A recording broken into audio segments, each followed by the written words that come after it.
So to speak to that, I would say that we are moving very well. We are on course. And we intend going across the country to do a kind of a documentary of the entire process. Okay. Interview parents, interview students, interview principals, interview the community people as to what impact has this intervention made in the life of the students, in the life of the teachers, in the life of the community, and so on and so forth. We want to document that and allow librarian people to also see what is happening in this country from the education sector. But what are you giving the grant in piecemeal? The reason was, so to speak, we wanted to make sure that we were little testing the capacity of the schools. Okay. Use a community empowerment approach to improve the physical environment or the infrastructure. We thought that just to take 55,000 and go release it to a principal that had not even received 25,000 in his entire life, then it's going to be a little bit challenging. So we put it into different trenches. So first 50%, and then you do what you're supposed to do. You give all the results when investigate whether you did it properly. Don't get it. Second 40%. When you complete that and you give all the result where you investigate whether you did it properly, don't get the last 10%. And so it was intended to also keep a close eye on them, monitor them, supervise them, so that they will not divert the resources to another purpose when Liberian children need it the most. So the schools themselves were doing the project? Oh yes, Okay. this time around it's not the Ministry of Education. We provide the money to the schools through the Ministry of Finance and Development Planning, the Project Financial Management Unit. They get the grant and then they have their own member committees, the principal, the PTA chair, two representatives from the school, community women leader, and then the community town chief or commissioner, whosoever is the local community authority there. So those are the people that manage that grant. And then in fact the chief signatory to that account to access that money is the PTA chair, not even the principal. The PTA chair. The PTA chair, the intent was to make sure the community own the project, the community carry out the project, the community pay for the result. And it's going very well. Okay, but the sinker is, you've provided reasons why you give it in trench, but how much is the first portion that you give them? We gave them 50% whatsoever the schools qualify for. So the amount schools qualify for ranges from 20,000 United States dollars to 55,000 United States dollars, depending on the enrollment and the number of levels at that school. Number of levels mean either you get ECE, you have primary, you have junior high, then you also have senior. That's 4 levels. It gives you more points. Okay. All right. And when you have higher enrollment, and that allows you to get more money. yes. Okay. So the matrix was such that it will multiply, or we take the weighted average of enrollment and the number of levels and determine how much the school is supposed to receive. So between 20,000 to 55,000 schools were receiving. Now, once we establish that you are only 55,000, then you give us a school improvement plan. When we review the school improvement plan at the Ministry of Education and approve that plan, then the next thing is to release 50% of that grant to you. Okay, so your target was 156 schools. Yes. So how many have you done now? Like what I said about one. We gave all the 156 the first tranche. We gave 155 the second tranche. And out of the 155 that received the second tranche, about 109 have received the third tranche. Okay. Or even if it has not hit their account, it's in the banking system because we have approved them receiving the third tranche. So only one didn't receive the second tranche. And you may ask me, why are you giving some people you're not giving some? Because of the procedure.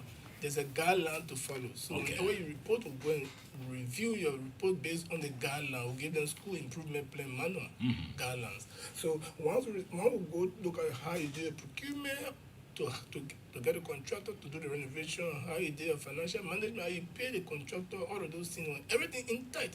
The safeguard measures, all the safeguard measures are in tight, and then the report shows value for money. Then we can approve the next tranche. Okay. It will see any kind of, let me not say foul play, but inadequacy in reporting. They will have to hold on to your money until you can give out the proper report. That's the reason why out of the 156 schools, only 109 have received all their trenches, and only one has not received the second trench. And we are working with them. They will still receive it, but we want to make sure they do things So, properly. Mr. Kezulu, are you reporting today that all has been well? There's absolutely no discrepancies, nothing of that nature? Since you provided the grants to those schools? We cannot say that. We work with them to make sure they do it properly, but we cannot say that we are dealing with social beings. So But do you have any report on your desk? No. Okay. Absolutely no. Everything is fine by the reports that we received and we are verified. The only case that was not fine, and it's not like a foul play, is poor documentation. So that's the one that we decided that you have to do your documentation properly because auditors will also come later to audit before we can release the money to you. So, Which school was involved? Or how many schools were involved? okay.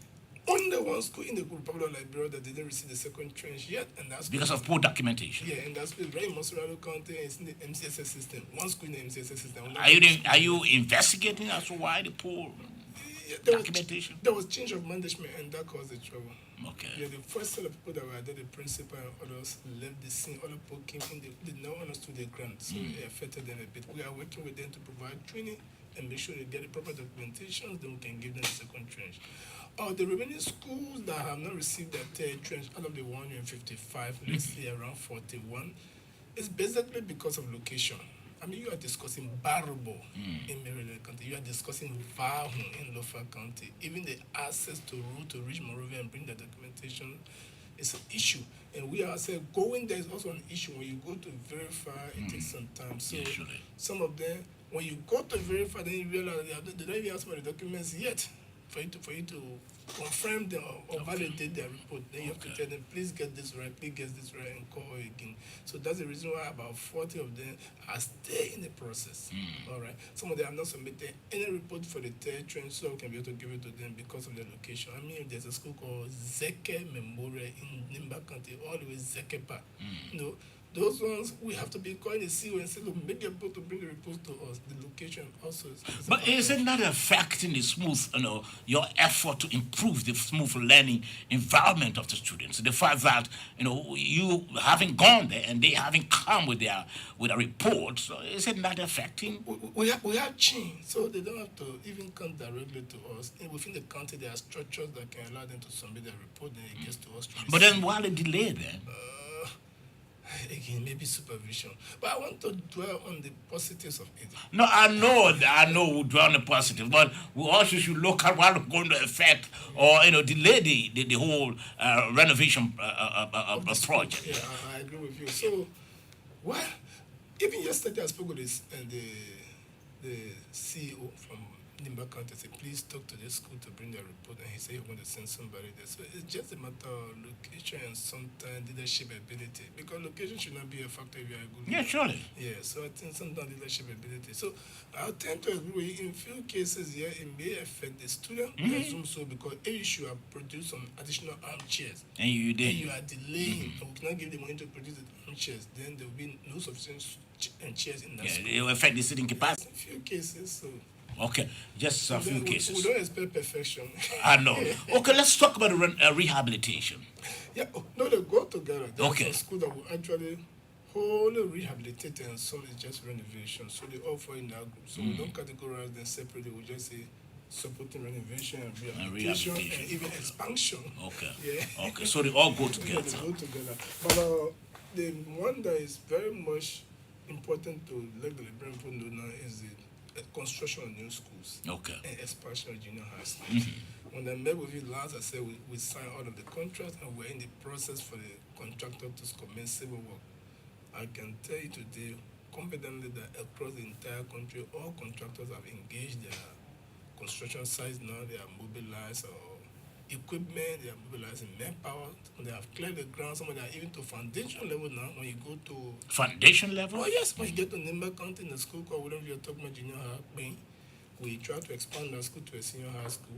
Currently, we have completed foundation already. Okay. When you get to Kokoya district in Botota also, the school we are constructing there it's at foundation level.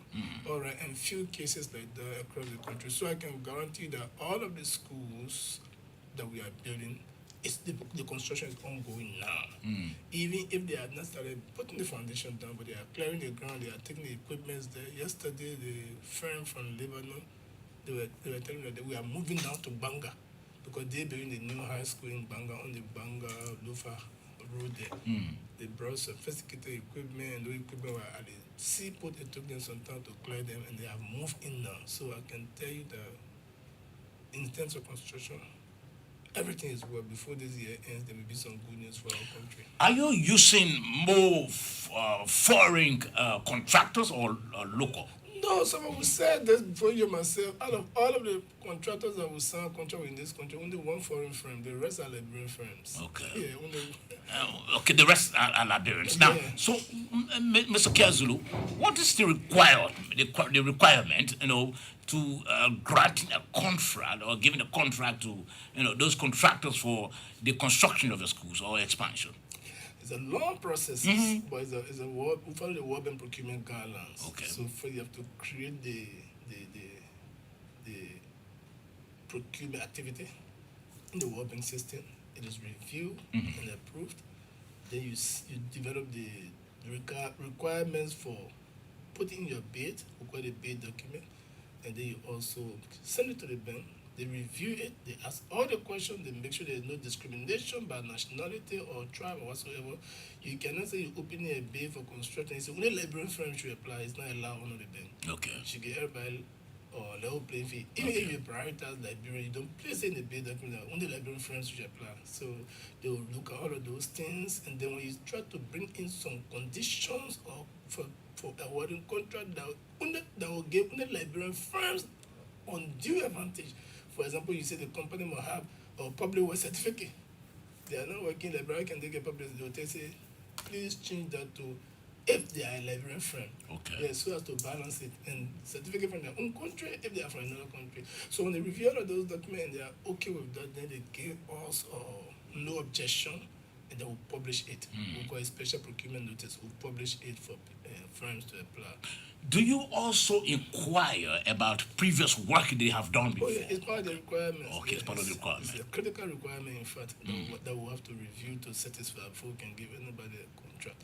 So the contract award, before it can be decided, there are several other factors to consider, and that's one, the previous experience, that is a requirement, or qualification in terms of the degree holders in your company that can do that job. We don't just want, how you call it, artisan or apprentice engineers, one real engineer that have been doing this work for them. So we look at the individuals and also the institution.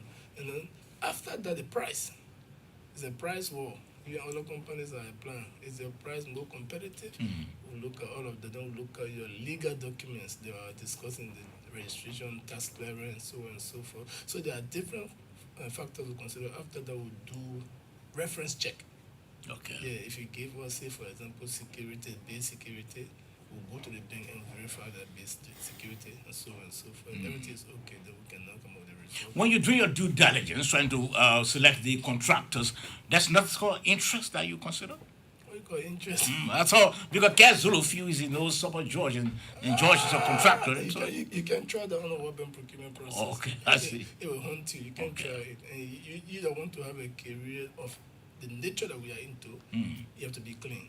Okay. But any slight mistake they did by you, that means he can work for the World Bank system, and another can work for any other international institutions. Okay. So for some of us that have the ambition to be out there, we don't think we'll go that route. Okay, you don't go that route. That's good. I need to clarify that you don't go that route. Now, let's get some statistics from you, Mr. Kezulu. How many new schools have been constructed, and how many of those schools, government-run schools, that you are expanding? The new schools that is under construction, we have not completed any of them yet. Okay. But the new schools that are under construction, not only the RIS project, but even the sister projects in the ministry, we can sum them up to 28 plus 18. Yes. New schools? New schools, yes. The new schools. They were not in existence before. Okay, now a few of them, they have certain level existence, and they will add in other levels to it. A few of them is completely new schools. Okay. Yes. Wow. For example, one of the GPE project, all the schools that we are building, the Library Learning Foundation project, we're only adding ECE annex. Because in time past, government school does not really give much attention to the physical environment for our early childhood learners. So this time around, the Ministry of Education is prioritizing that. So in almost certain government schools in the southeastern part of Liberia and Bomi County, they build new building for just the early childhood students and make the facility available. But then we also, the RIS project, we're doing same for high schools or junior high schools. Like I said, in any county that there's a junior high school in a district, but there's no senior high school in that district, we'll expand one junior high school to senior high school there. Okay. Then very fresh new school. The land was there, no school there before. We are building 3 big ones. One in Kakata, one in Banga, and one in Kanta. Okay. What's about the expansion? How many schools so far? It's the expansion we are discussing. Okay. Junior high school to senior high school. That's the Okay. expansion. Okay, now you're listening to the program, Education at Midweek. It's a weekly program sponsored here by the Ministry of Education.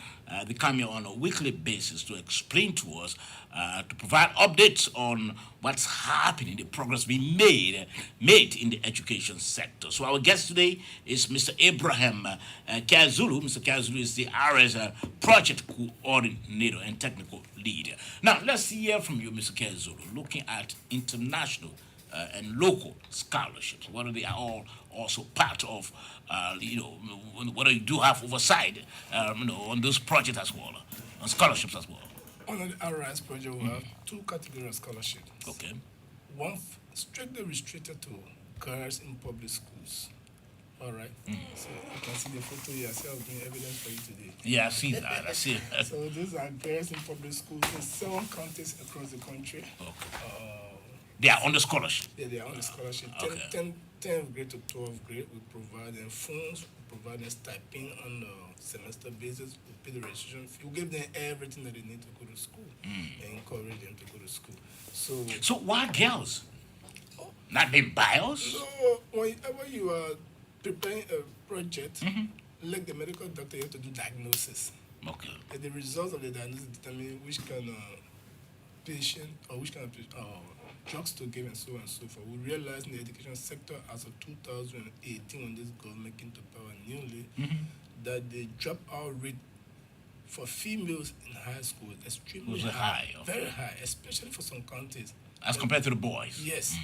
Counties like Bible, you could find across the entire country only 16 high school students, female. Counties that Bombay under 36 those days. But today, with this intervention now, Bombay has almost close to 800 girls now in senior high school.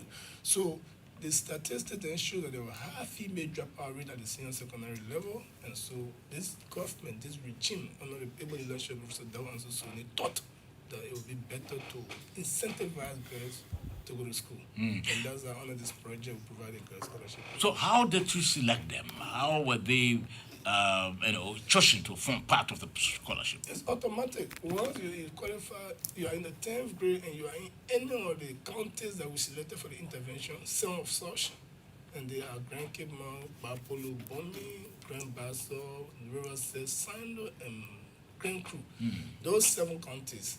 Once you are going to school in those 7 counties, you are in the government. And you are a female. You are a female, you are automatically qualified for the scholarship. Even if you are not in school, we go and look for you and bring you to school. When we started for 1 year, we could not even get 1,000 students across the entire 7 counties. We have to go and start bring back our girls to school program from one community to another, and today we have over 3,500 girls benefiting from this program. From the scholarship? Yes. Well, that's good. But are you looking out, looking at the future to bring in, boys as well? It's extremely important. So it's extremely important. When I got to Bapuru, recently I was across the country doing local grievance redress or awareness on the project communities, because we ensure that the people own the project, let them know how to manage situations that are arising from the project, and not everything has to come to the central ministry. So I was across the country providing setting up grievance redress committee, telling them what to do when grievances come and so on. And now in Bapulu County, and the news I heard in Bapulu was so sad. One of the schools, all the way in Kongba district, Kumbo, the boys have abandoned the school. And why did the boys abandon the school? This government only has time for girls' education. I don't think that's the best news. So when the school campus is bushy and then they call the boys to come and brush the campus, they say, no, the girls are not giving your money to you, send them to come brush the campus. They will leave, they will go their way. When it's in the morning, they call in, come and go to school. They say, no, I'm going to my diamond man, I'm going to my gold man. The local region is all about girls. So I'm not sure, and I don't think they should think that way. It was not that the government only concerned about girls' education, but the government wanted to make sure all Liberians have equal opportunity for self-development. And if one group are way below the audio range, then the government had the responsibility to bring them up to speed also. Okay. It doesn't mean that you should get the score that they don't want you to go to school. But we have seen the data. We have seen that across the country now, the girls are going to school in the high school than the boys. Almost all the country, when you go for enrollment statistics, there are more girls in the classroom than boys now, especially for the intervention counties. The boys are on the gold mine, the Ryan Pepper. So how and when do what you we balance need, it what now? we need to do is we are now thinking about intervention in the next project that the boys also can be incentivized to go back to school. Okay. If not the regular hours of the day, but then special program where after they finish riding their pen, their keke, etc., they can still go for education, maybe the evening hours. So the Ministry of Education, Professor Dawansu Soni, is very passionate about that. We are developing program towards that on this project. When you talk about incentivizing, the girls, what specifically do you give them? First of all, to get everybody a smartphone, that's one incentive. Then we'll pay the registration fee for But it. what is the necessity of giving them a phone? Oh, in this age, we're in the digital age. Even research now is done digitally. So when you have a smartphone and then we send you mobile money through that smartphone, then you have the ability to buy your own data and do some research on the phone. And then it also a medium of getting the money to them directly and not passing through anybody else. The money goes through Lone Star Cell, mobile money platform, and gets to them. How much the money?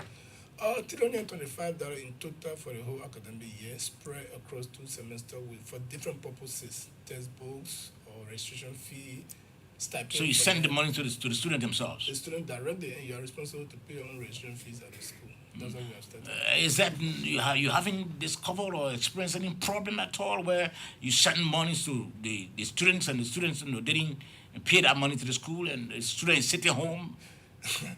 The schools are the one that recommended we should send the money to the girls, and they didn't say we'll pay. The initial plan was for us to put the money in the ministry platform and the ministry send it to them, but the school said it would be easier that we send it to the girls and the girls can pay by themselves to them. So we are not experiencing. So is that part of their feeding as well? Transportation? We'll give them transportation allowance. They're separate from the registration fee. Or separate? Yeah. What's for feeding?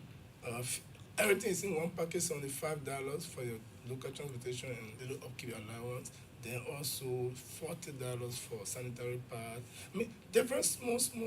When they put together, they have enough money. Okay. Enough money.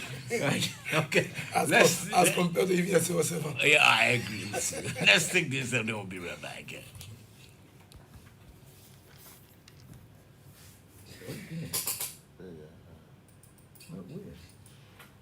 This is okay. Yeah. For the guests. Where? Yeah. You want? Yeah. You want? Yeah.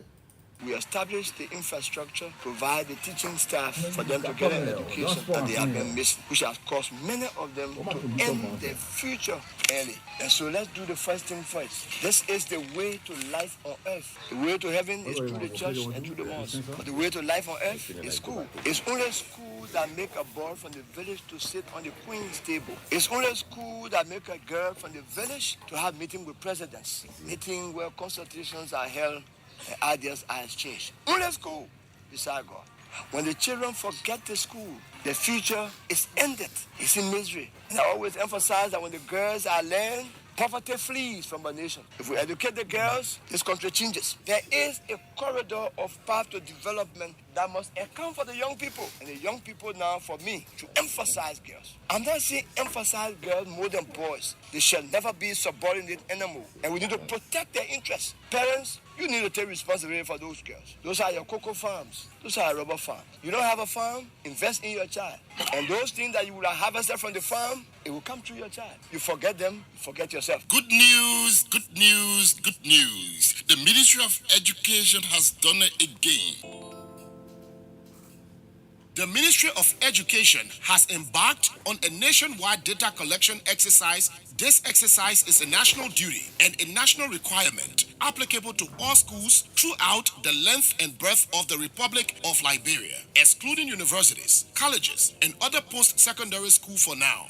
Principals, vice principals, and registrars are encouraged to be on their campuses from 8 o'clock a.m. to 4 o'clock p.m. daily to respond to the data collectors' questions. The data collections using a digital platform through a tablet will require all school principals to have a summary of statistics on enrollment by class, ages by gender for the years 2020, 2021, and 2021-2022.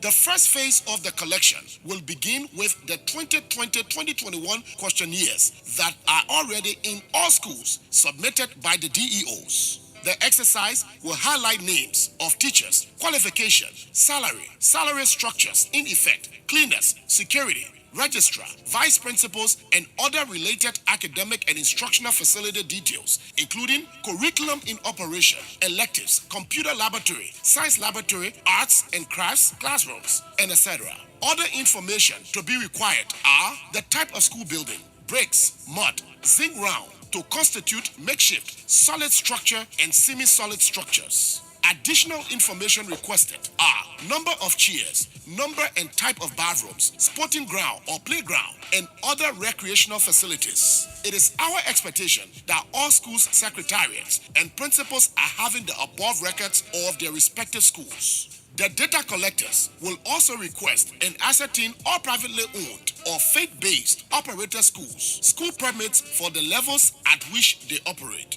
a complete record of tuition and fees, and teachers' compensation structure will be very useful for the Ministry of Education and the school system in developing a range of tuition for each grade. All schools in the 16 education counties and 124 education districts will be covered. A message from the Ministry of Education in collaboration with partners.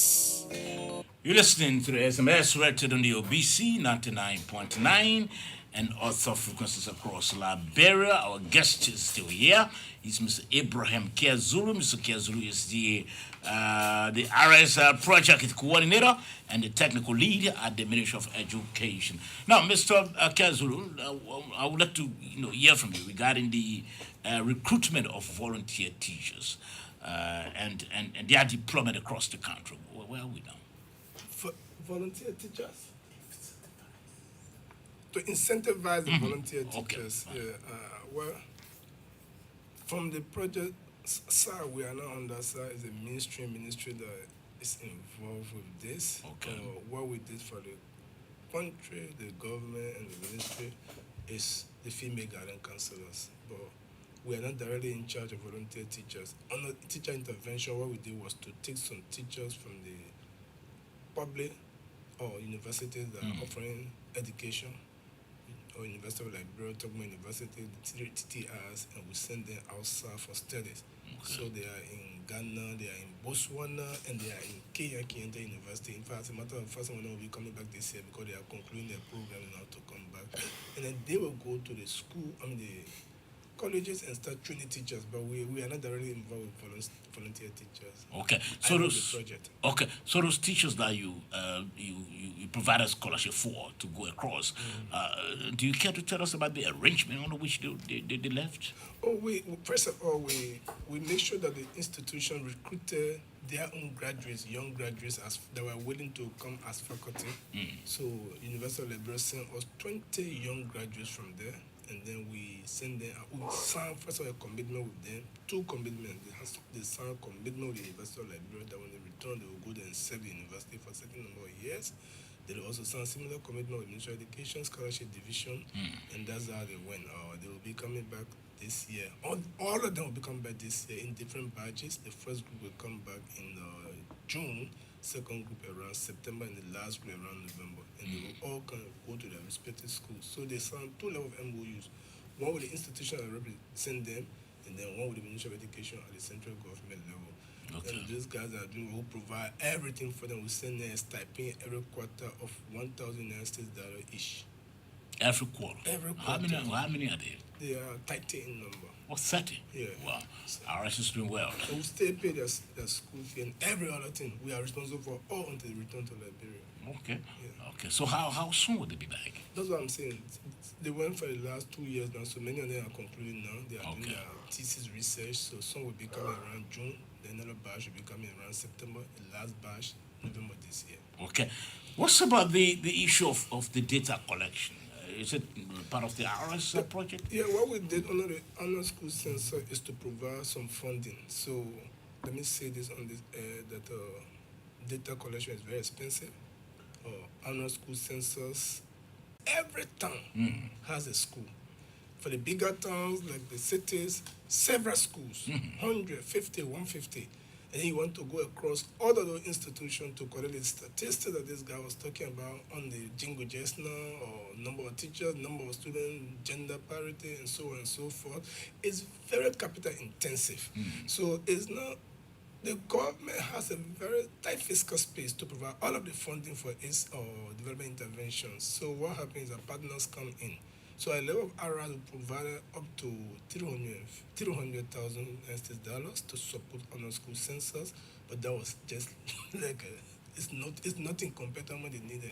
So UNICEF, GPE, everybody brought little, and that's To chip in. to chip in here. So it's actually a pool fund from different actors that they are using to conduct the census, and it's going very well because the guys are very transparent. What they did was to create a dashboard that they gave us access to, that as they are populating the school census data on the dashboard, you're already seeing it. So they did extremely well with that. It's very much transparent, or there's nothing to hide, and then the report will be coming up this week. The first report for the first, because they did 2 different censuses in 1 year. What's the significance of the census? What are you trying to find out? Oh, no, don't say that. So about the census is the only thing you can depend on to make any decision in the sector.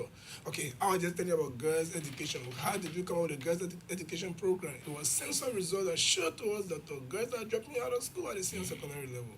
So the census is important. Our partners cannot be able to support interventions in the sector if they don't have the statistics as to number of teachers, number of qualified teachers, and so on and so forth. So the census, anytime you do a census that is even backward looking, what do I mean by that?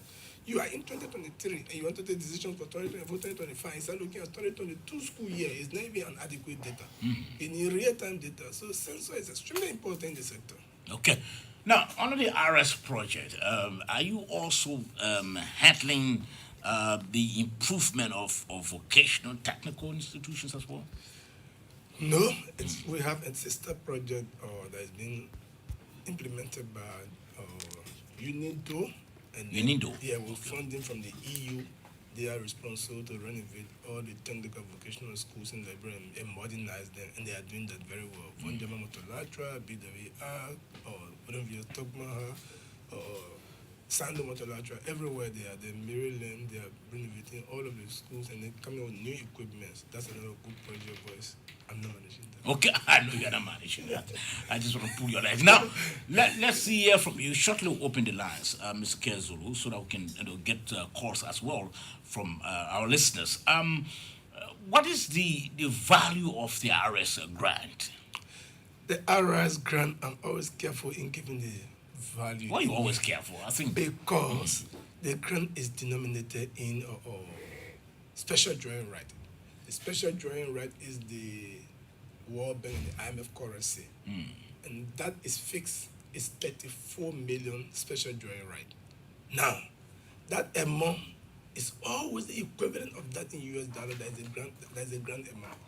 And that amount fluctuates because foreign exchange. So when the US dollar value appreciates, then that amount drops. Okay. If the US dollar value depreciates on the world market, then that amount increases for us. So sometimes it can be 47 billion, sometimes 48 million, sometimes even 52 million. Later you come back down to 48 million. It fluctuates there. But what we have been carrying is the amount, is the equivalent of that amount as at the day we signed the grant agreement with the World Bank, which is 47 billion. Okay. As at the time we signed the grant agreement with the World Bank in October 2019, the equivalent of that amount was 47 million. That's what we have been carrying across, $47 million. So have we spent all the 47 million now? If we have spent all, I won't be here. We are still spending them. We're still spending. Yeah. Half of it we've gone up. We have not reached half of it. Like I said to him in last interview. A lot of money. Yeah, what happened was that the project, right 2 weeks or 3 weeks, then COVID started. Okay. So COVID disrupted the project for more than a year. So we started on a very slow pace, but we're now moving fast. We are expending up to 13 to 15 billion. But this is very possible that we spend up to 23 million because actual construction has started now. The textbook contract it's almost been signed now, and then those are the ones that have a huge chunk of money. So this year we are expecting to spend about 23 million of that for the 7 million. When you add that to 15 million, money will almost finish. So what's the duration of the grant? It should be in November 30th this year. But like I said to you in one of the interview here, That it may likely be they extended. will be extended by 1 year to redeem the COVID-19 year. Okay. Let's take calls quickly. 0776 540 987. Or better still, 0880, the Lone Star. 096. Again, 0880-514-096. Again, 0880-514-096. Or better still, 0776 540-987. That's the number to call, and you are live on the SMS. Today we're looking at education, looking at the RS project, and some of the good things that are coming out of the project. And of course, the project director is here, Abraham Zulu. Good morning. Good morning, Mr. Somo. Welcome back. Yes, sir. Thank you. Yeah, this is Pastor Christopher Kofa. I'm interested in the show, and most especially my attention is due to the point about boys' education. Okay. I think I want to commend the studio guest for being far-sighted. You know, every society sport when the boys begin to sport. Mm-hmm. So I want to encourage him that since he starts seeing that gap, let him try to put more effort to help our boys. Our boys are sporty, and the boys are the fabric of the society. Thank you so much. God bless. Many thanks. 0776 540 987. Or better still, 0880 514 096. That's the number to call. And you are live on the SMS this morning. Again, 0880 514 096. Or better still, 0776 540 987. Good morning. Hello? Good morning. Okay, it seems this caller has slipped off the line. 0880-514. Let me take this other caller. Good morning. Good morning. Yes, good morning, sir. Yeah, good morning, Shawa. Yeah, let's hear from you. Yeah, I'm Jerry First from Grand Basel County. Hello. Yes, go ahead. All right, firstly, let me appreciate the studio guest this morning on the issue of regarding the body of the vocational training center. Well, at least they should also the young people to acquire more education in Liberia. All the people doesn't have the financial strength to go to the high university. So those technical areas is there are all cardinal areas that if you go to learn one or two tomorrow, and then it will benefit you and your family to sustain them. So I want to appreciate them for their great effort, and they should continue. And not just be limited, but it should be in whole nation. It should go over. Your counties also have the project implemented. So thank you then. Many thanks. 0776 540 987. Good morning. Good morning. Yes, sir. Let's hear from you. My name is Christopher D. Kenneth, and I call you from Painesville this morning. Okay. I would like to thank Mr. Zulu in studio and the Ministry of Education and World Bank for catering to the needs of the Liberian students. I'm highly impressed, and I pray that the Guru God continue to bless them as they provide the able leadership for Liberia, and thank the President of Liberia for this kind of a leadership he is exhibiting over the years. May God continue to guide him and give him the second term. Thank you very much. Many thanks as well. Let's call this call on the line. Good morning. Good morning. Hello? Yes, good morning, sir. How are you? I'm okay, sir. Yeah, this is Joe Thomas, and I'm calling from my residence to Shara. Let's hear from you, Joe. Yeah, so I want to say congratulations to the program, and I want to say thanks to the donor partners and the implementers. But straight to the point, as a young activist, I want to know how at community groups, because in Shara and Dukomo, we are carrying on a community, this informal form of education level where we groom our young male into good masculinity and hygiene. So is there any way as volunteers that we can benefit technically or maybe support us in in our endeavors that we can also support the IRIS project. Okay. I want to know that. Thank you. Okay. The coordinator is taking notes. He will respond to that. Let's just call on the line quickly. Good morning.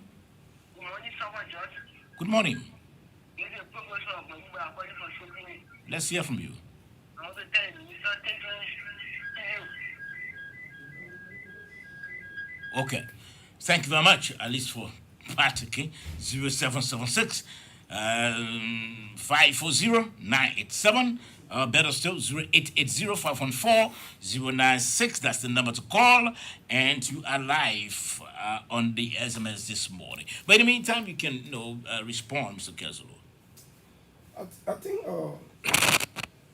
I think we are okay because most of the callers are just commenting the project, and all we can tell them is that that's a commitment of the Ministry of Education in this age to ensure that Liberian children education can improve, the quality of the education can improve, they can all have access to good education. So your commendations will only encourage us to continue doing what we are doing.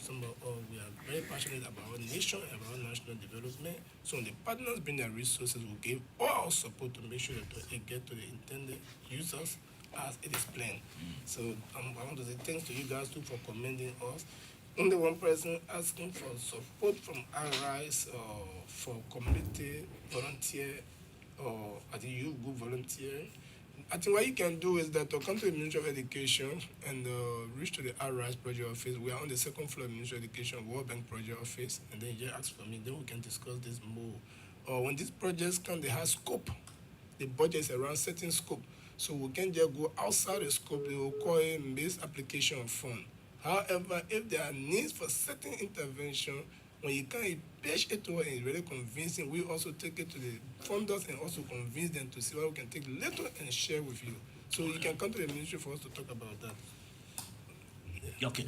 Let me take this caller. Good morning. Good morning. Yeah, good morning. Yes, good morning, sir. Good morning. Yeah, I'm Solomon. We are calling from Chibibi Factory. Okay. Yeah, first of all, I want to commend the minister in studio. And I want to say thank you very much. Let the government work. I will continue to work. I left from going back up to the time. I saw the work of the executive. I saw the project on the Ralph Highway. I said, wow. More than a year plus, I didn't come in time. Because some of my legs got broken. It's just a few times my father said to me, I was able to come. And I'm seeing the project of the executive, the government is working. So I keep calling that every minister in the country should work hard. That the 2023 election will be able to win the free and fair. Thank you very much. Many thanks. Let me take this call quickly. Good morning. Good morning. Good morning, sir. Thank you, studio case. I want to know a question from. Let me ask you first.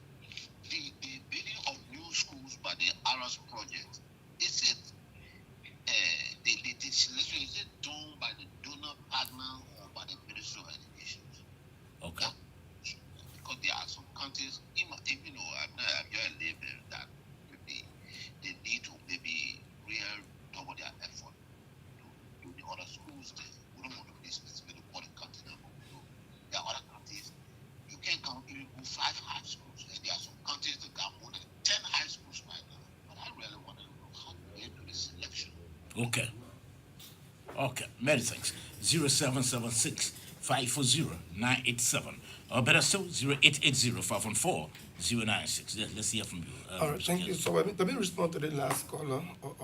How the decision was made to build new schools, and given that there are some countries and they don't even have one and others have several. So the decision came from the Ministry of Education, and it was informed by the data at the disposal of the Ministry of Education then when we designed the project, my brother. So what were the factors that we considered in building the new schools? The first factor was to consider equity, to increase access through equity. And what that means is that every district that does not have a senior high school will try to expand one of the junior high schools to senior high school. Yes, it may not be enough there, but at the end of this project, there will be no county in Liberia. There will be no educational district in Liberia that will not have a senior high school at the end of the RISE project. So what you are complaining about is exactly what we are trying to fight for. And that's what we are committed ourselves to. The decision came from the ministry and it was supported by the bank. The bank provided funding. The second criteria was to reduce overcrowdedness in classrooms. And then we selected few counties that we knew that in the capital, the schools are extremely overcrowded. And then those counties, we all know them, Maigibi County, Bon County, and Nimba County. So in Bon County, Nimba, and Maigibi, we're building one new school in each of the capitals just so as to decongest the other classroom. You may say there are several there, but they also have a population. Take for Nimba, I will use Nimba as an example. We went to JWPSC High School and we had 165 students in one classroom, 10th grade class, and that was just 10-1. Okay? So in as much as other countries we needed, but they are overcrowded. So we thought that we can build one new school to decongest those schools that were overcrowded. So those are the two factors that we used to do the new school construction. For the renovation, there was no criteria because all schools are being renovated, so long you are a government high school in Liberia. Okay, Mr. Kezulu, let's try to get your parting comments so we can take leave of you, so you can take your exit. Thank you so much, George. I know you soon shut your doors and get out of Yeah, here. at 10 o'clock. But thank you very much for your time. It's always a privilege to be here and inform the Liberian people on what we are doing for the government, what we are doing for the country, what we are doing for our people. Anytime I can be called upon. My only advice to Liberians is this. Whenever the resources come and they are channeled to the communities to build schools, to incentivize girls to go to schools, etc., please make maximum use of the opportunity. Your tomorrow depends on the decisions you made today.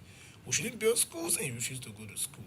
You shouldn't go and take the people outright money and you think you are smart and you go back to the gold mine as a young girl. Please go to school. So your tomorrow, the statistics can change for the better. Now, appreciation to Mr. Sony for all his support towards us and also to our communication team. Maxim Blayton, I always do that. So thank you. Have you given Maxim a vehicle now? Maxim, your vehicle is ready, right? I don't do that. So thank you. Okay, it's Ibrahim Kezulu, is the Arizona project coordinator.